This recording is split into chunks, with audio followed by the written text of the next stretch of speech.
अखिलेश यादव जिनके पास बहुत बड़ी जिम्मेदारी है, उत्तर प्रदेश इतना बड़ा सूबा, अखिलेश यादव मंच पर दिखाई नहीं देते हैं।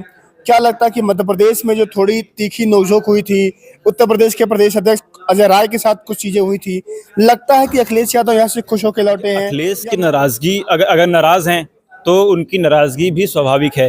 लेकिन मैं आपसे सिर्फ इतना कह रहा था कि प्रेस कॉन्फ्रेंस में उनकी मौजूदगी ना होना ये इस बात को साबित नहीं करती कि वो नाराज हैं। क्योंकि प्रेस कॉन्फ्रेंस में कोई भी दूसरी पार्टी के बड़े नेता नहीं मौजूद थे। शरद पवार जी थे या फारूक अब्दुल्ला 3 घंटे में आप लोगों ने इसका नुकसान भी हो सकता है इंडिया एयरलाइंस को। बहुत बड़ा इसका नुकसान होगा, क्योंकि दिसंबर जाने वाला है। इसके बाद आपके पास 3 महीने का समय बचेगा। आपका मुकाबला, मैं पहले भी कहा, आपका मुकाबला भारतीय जनता पार्टी के साथ है। उसके पास आप लोग बेहतर तरीके से। नमस्कार, आप सभी का स्वागत है। मेरा नाम आनंद है, दिल्ली में मौजूद हूँ। आज यही वो जगह है जहाँ पर इंडिया एयरलाइंस की चौथी बैठक थी।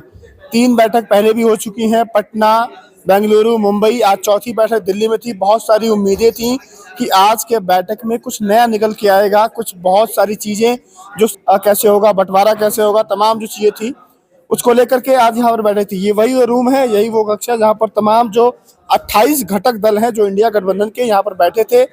3 से 4 घंटे की वो मैराथन लंबी बातचीत, सब कुछ हुआ। उसके बाद से जो चीज़ें सब लोग उम्मीद कर रहे थे कहीं ना कहीं कि हो सकता है कि 5 राज्यों में चुनाव हुए, उसके बाद कांग्रेस कहीं ना कहीं व्यस्त थी। उसके बाद जब सामने आती है सीटों के बंटवारे को लेकर के, वो चीज़ें सामने आएंगी।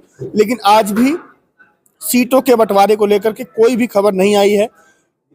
उसी पर बातचीत करने के लिए क्या तमाम मुद्दे हैं, मेरे साथी प्रकाश सुमित मौजूद हैं। इनसे बातचीत करेंगे, समझेंगे कि ये कैसे देखते हैं और आज की बैठक को लेकर के जो तमाम उम्मीदें थी उसको लेकर के सवाल जो खड़े हो रहे थे उस पर क्या जवाब मिले हैं, नहीं मिले हैं, फ्यूचर कैसा होगा। स्वागत है आपका। बहुत बहुत शुक्रिया आनंद। कैसे देखते हैं कि इंडिया अलायंस बनता है बीजेपी को रोकने के लिए पूरे देश भर में? 3 बैठक पहले हो चुकी है, चौथी बैठक दिल्ली में, बड़ी उम्मीद, 5 राज्यों का चुनाव होता है। उसके बाद ये बैठक कितना सफल रहा, ये बैठक क्या नतीजे निकले, कितनी उम्मीदों पर खरे उतरे लोग? आनंद, पहली बात तो ये कि सभी लोगों का मानना यही है कि ये बैठक चौथी नहीं होनी चाहिए थी। अभी तक इस बैठक को 7वां या 8वां या 10 बैठक अभी तक हो जानी चाहिए थी, क्योंकि लगभग 10 महीने इस जो पहली मीटिंग अगर हम पटना की देखें तो उसके बाद होने जा रहे हैं।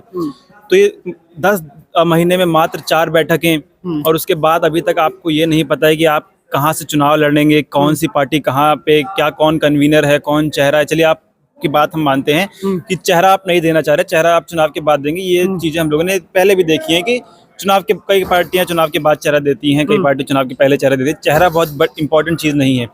लेकिन अभी तक आप लोग ये नहीं जानते हैं कि उत्तर प्रदेश की 80 सीटों में कांग्रेस की क्या हिस्सेदारी होगी। अभी तक आप ये नहीं जानते कि मध्य प्रदेश में क्या कांग्रेस अकेले चुनाव लड़ेगी या फिर जो उसके पड़ोसी राज्य है समाजवादी पार्टी हमेशा से वहाँ चुनाव लड़ने का प्रयास करती रही है, अखिलेश जी मांग भी रहे हैं, क्या उसमें कुछ हिस्सेदारी अखिलेश यादव की रहेगी। यहाँ पर लेफ्ट की पार्टियां भी आ रही हैं।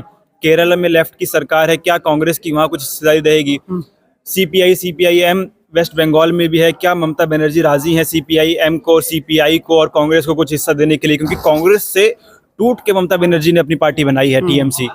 तो ये अभी बहुत बड़े सवाल हैं। और ये माना जा रहा था कि इस गठबंधन में, हम लोग ये भी कयास लगा रहे थे कि 3 बजे से 6 बजे तक ये बैठक चली। इतनी लंबी बैठक हम लोग ये कयास लगा रहे थे कि बैठक जब खत्म होगी तो हमें कोई बड़ी खबर मिलेगी, सीट के बंटवारे की खबर हम लोगों को मिलेगी। लेकिन ऐसी कोई खबर हम लोग के सामने नहीं आई कि इतनी हम लोग सीटों का बंटवारा कर चुके हैं। चलिए, आप नहीं ओपनली बताना चाह रहे कि हम लोग पब्लिक में नहीं बताएंगे कि क्या सीटों का बंटवारा हुआ है, लेकिन आप इतनी तो खबर दे सकते थे कि सीटों का बंटवारा हो चुका है। अब जो है तैयारियां हम लोग कैंपेनिंग की शुरू करेंगे। तो ये कई सवाल है, क्योंकि आपका मुकाबला एनडीए से है, भाजपा से है। मोदी जी का वो चेहरा है प्रधानमंत्री के रूप में, 10 साल उनको प्रधानमंत्री हो गए। और ये जो 3 राज्य हिंदी भाषी बेल्ट में अभी भारतीय जनता पार्टी जीत के आई है, इसके बाद भारतीय जनता पार्टी का हौसला बुलंद है। कांग्रेस अपने आप को ये कह के बहला रही है कि हम लोगों को चारों राज्यों के वोट अगर जोड़ दिए जाएं तो 10 लाख वोट ज्यादा मिला है, बेशक ज्यादा मिला है ये, लेकिन हार होती है। 3 राज्यों में आपको हार का सामना करना पड़ा है।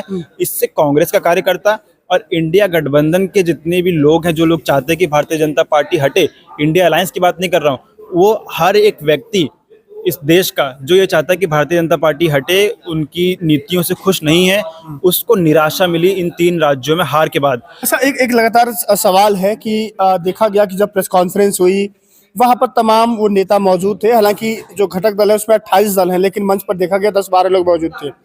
अखिलेश यादव जिनके पास बहुत बड़ी जिम्मेदारी है, उत्तर प्रदेश इतना बड़ा सूबा, अखिलेश यादव मंच पर दिखाई नहीं देते हैं। क्या लगता है कि मध्य प्रदेश में जो थोड़ी तीखी नोकझोंक हुई थी, उत्तर प्रदेश के प्रदेश अध्यक्ष अजय राय के साथ कुछ चीजें हुई थी, लगता है कि अखिलेश यादव यहाँ से खुश होकर लौटे हैं, या मन में कुछ सीटों को लेकर के कुछ चीजें ठीक लग रही हैं? बिल्कुल, सीटों को लेके तो चीज़ें हैं ही। ये सीटों का बंटवारा हम लोग पहली मीटिंग से कह रहे हैं कि आसान नहीं होगा। हालांकि ये चीज़ मेरे नज़रिए में ये चीज़ मायने नहीं रखती कि प्रेस कॉन्फ्रेंस के दौरान अखिलेश जी वहाँ नहीं थे, प्रेस कॉन्फ्रेंस के दौरान कृष्णा पटेल वहाँ नहीं थी, जयंत चौधरी वहाँ नहीं थे, लालू प्रसाद यादव नहीं थे, तेजस्वी यादव नहीं थे। ये चीज़ मायने नहीं रखती, क्योंकि प्रेस कॉन्फ्रेंस के दौरान जयराम रमेश जी जब उसका कर रहे थे तो उन्होंने कहा कि सभी दलों ने ये सर्वसहमति से ये डिसाइड किया है कि जो भी हमारी मीटिंग में हुआ उसको संक्षिप्त में मल्लिकार्जुन खड़गे जी बताएंगे। तो वो चीज मायने नहीं रखती कि प्रेस कॉन्फ्रेंस के दौरान कौन कौन था, क्योंकि सर्वसहमति से मल्लिकार्जुन खड़गे को आगे किया गया कि आप बताइए कि क्या क्या तो अखिलेश नाराज नहीं है ना? अखिलेश नाराज नहीं हो सकते कहीं ना कहीं, क्योंकि उन्होंने कहते हैं कि चुनाव मध्य प्रदेश का अलग था, वो राज्य का चुनाव था, अब देश के चुनाव की बात है, लोकसभा की बात है, तो नाराजगी दूर हुई है कि मन में वो टीस लेके अभी भी बैठे हैं वो? देखिए, अखिलेश की नाराजगी, अगर नाराज हैं तो उनकी नाराजगी भी स्वाभाविक है। लेकिन मैं आपसे सिर्फ इतना कह रहा था कि प्रेस कॉन्फ्रेंस में उनकी मौजूदगी ना होना ये इस बात को साबित नहीं करती कि वो नाराज हैं, क्योंकि प्रेस कॉन्फ्रेंस में कोई भी दूसरी पार्टी के बड़े नेता नहीं मौजूद थे। शरद पवार जी थे, फारूक अब्दुल्ला जी थे, और 1-2 नेता और मौजूद थे दूसरी पार्टी के, बाकी अधिकतर नेता वहाँ कांग्रेस पार्टी के मौजूद थे। तो ये चीज मायने नहीं रखती है कि वो प्रेस कॉन्फ्रेंस में थे या नहीं थे। सीटों का बंटवारा 3 घंटे की बैठक के बावजूद किस तरीके से क्यों नहीं हो पाया, कौन कहाँ चुनाव लड़ेगा, ये बड़ा सवाल है। 3 घंटे में आप लोगों ने, इसका नुकसान भी हो सकता है इंडिया एयरलाइंस को, बहुत बड़ा इसका नुकसान होगा, क्योंकि दिसंबर जाने वाला है, इसके बाद आपके पास 3 महीने का समय बचेगा। आपका मुकाबला, मैं पहले भी कहा, आपका मुकाबला भारतीय जनता पार्टी के साथ है। उसके पास आप लोग बेहतर तरीके से सभी पार्टियां आरोप भी लगाती हैं और जानती भी हैं कि उनके पास ईडी है, उनके पास इलेक्शन कमीशन। अभी इलेक्शन कमीशन पे किस तरीके से पार्लियामेंट में कानून पास हुआ कि उसमें जो है सीजीआई को हटा के एक कैबिनेट मिनिस्टर को डाला गया, तो 2-1 से हमेशा इलेक्शन कमिश्नर जो होगा वो सरकार चुन सकती है, सरकार चुनेगी, तो उसका भी नुकसान इनको होगा। तो आप जो है जितना आप लेट करेंगे उतना आपके लिए नुकसानदायक है। एक तस्वीर मैं आप लोगों को दिखाना चाहता हूँ, वो तस्वीर बहुत जरूरी है, ये आप ध्यान से देखिए। ये तमाम वो चेयर हैं, यही वो चेयर थे जिसपे तमाम वो नेता, जो 28 घटक दल के जो नेता हैं वो बैठे थे। समानता देखिए, किसी भी चेयर में, किसी भी कुर्सी में कोई छोटी बड़ी कुर्सी नहीं है, लगभग सभी को एक समान सीट दी गई है। इसका मतलब है कि कोई भी एक बड़ी कुर्सी नहीं है कि कोई भी ऐसा नेता जो सामने से लीड कर रहा है, ऐसा कुछ नहीं है। सबको एक समान वो दर्जा दिया गया है, सब एक साथ बैठे हैं। सीट वहां पर निर्धारित है कि यहाँ बैठेंगे, यहाँ बैठेंगे, लेकिन जो ये सम्मेलन है, जो कहीं ना कहीं से कह सकते हैं कि बैठक है, ये सब एक साथ आए हैं। लेकिन जो सबसे बड़ा सवाल है कि 3-4 महीने चुनाव का वक्त, सीटों का बंटवारा नहीं होना, उसके बाद से अभी चुनाव की तैयारी करना, और मुकाबला उस बीजेपी से है जो 24/7 चुनावी मोड में रहती है। अब कैसे बीजेपी के साथ या एनडीए से ये लड़ाई लड़ेंगे, अखिलेश जी की क्या भूमिका रहेगी, क्योंकि अखिलेश जी कहीं ना कहीं, अब देखते हैं कि यहाँ से निकलने के बाद क्या उनके बयान आते हैं। खबर यह भी है कि 151 सांसद जो हैं राज्यसभा लोकसभा मिलाकर के, उनको भी सस्पेंड कर दिया गया है। तमाम ये सवाल, आपकी क्या सोच है, अपनी राय देना मत भूलिएगा। फिलहाल के लिए नमस्कार।